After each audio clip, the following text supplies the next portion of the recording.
Welcome to Global Studies with Miss Pritchard. This video is for Global 1 students and it will cover ancient India and China, the Indus and Huanghe river valleys. Alright, the geography of India. There are 3 mountain ranges that form the northern border of the Indian subcontinent, and this is where you can see India smashed into Asia. And those mountain ranges along the north did a pretty good job of isolating India from many invaders early on.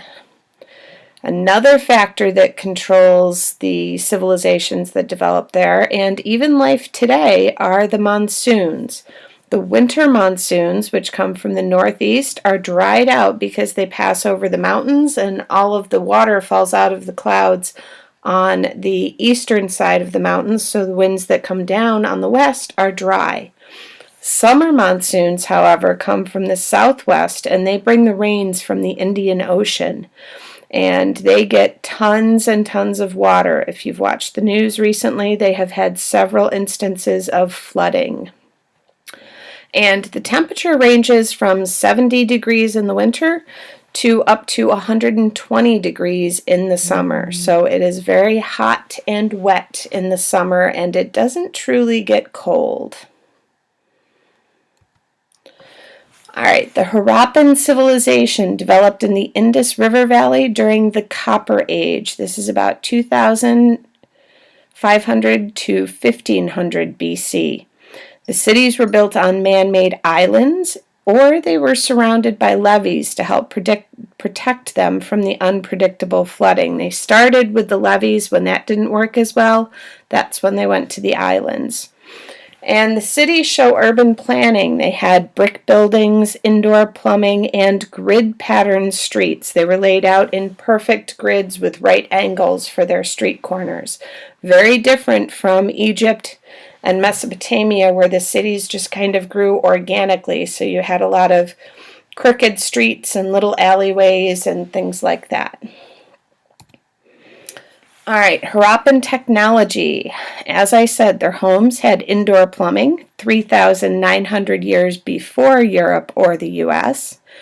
Their cities had sewers to dispose of wastewater, and they had advanced manufacturing for pottery, metallurgy, and weaving. In fact, the Indus Valley and India is probably one of the most famous places for weaving, which when you get into Global 2, we'll see how that works out to be rather ironic when they are colonized by the British.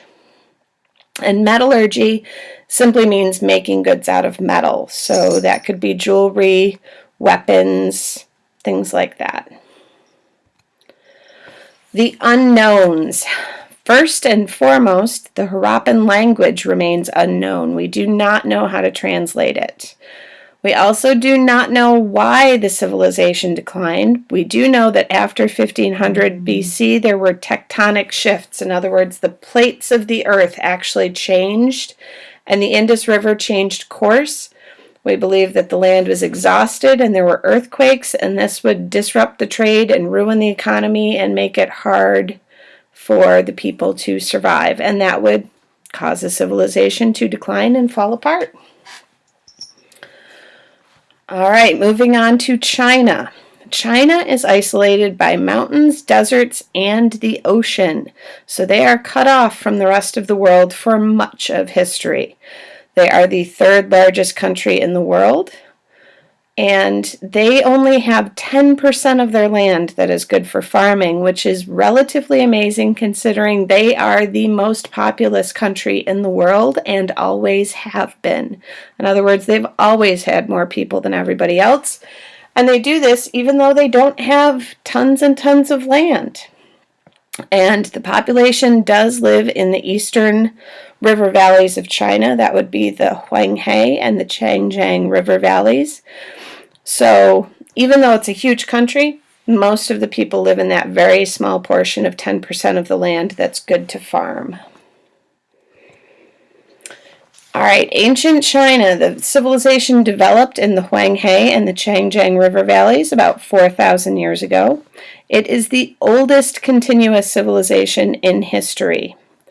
And the isolation caused ethnocentrism. China believed they were at the center of the universe and they did not need anybody else. All right, dynasties. We start with the legendary Xia dynasty, which was started by Yu, and they developed flood control and irrigation systems to tame the Huanghe River. And we call them legendary because there's lots of stories, but there's not a lot of physical evidence for them. The Shang dynasty was from 1700 to 1027 BC, and they left written records. And then the Zhou dynasty introduced the mandate of heaven, so the emperor ruled because the gods said he could. And as I mentioned in the vocabulary, that is a brilliant plan because it's not like the gods are giving you a paper that says, hey, this is the mandate of heaven. You prove it by keeping control, and if you manage to defeat or conquer the emperor, you can claim that mandate for yourself. So since it's no hard physical evidence, if you manage to get control, you can keep it that way. Feudalism. That is a form of government based on land ownership and promises of loyalty. The emperor would give nobles land, and in return they promised to fight for him. We will see this form of government develop in Europe after the fall of Rome, and it actually lasts in Japan until the 19th century. They have only gotten away from feudalism in Japan about 150 years ago. All right, Chinese culture. Family is the center of Chinese culture. They are patriarchal. The sons even outrank their mothers. And they have a very rigid social structure. The warrior nobles rule over the peasants. And they have a polytheistic religion. And families and individuals frequently ask spirits of ancestors to speak to the gods for them. If you want to get an idea of how this works, you can watch the movie Mulan. I think it actually does a pretty good job showing their religious beliefs and how important family is. All right, Chinese technology. They have a very complex written language. Each symbol is a syllable. And they built roads and canals to make trade easier. They used money instead of bartering. And they developed blast furnaces, which allowed them to have iron tools and weapons.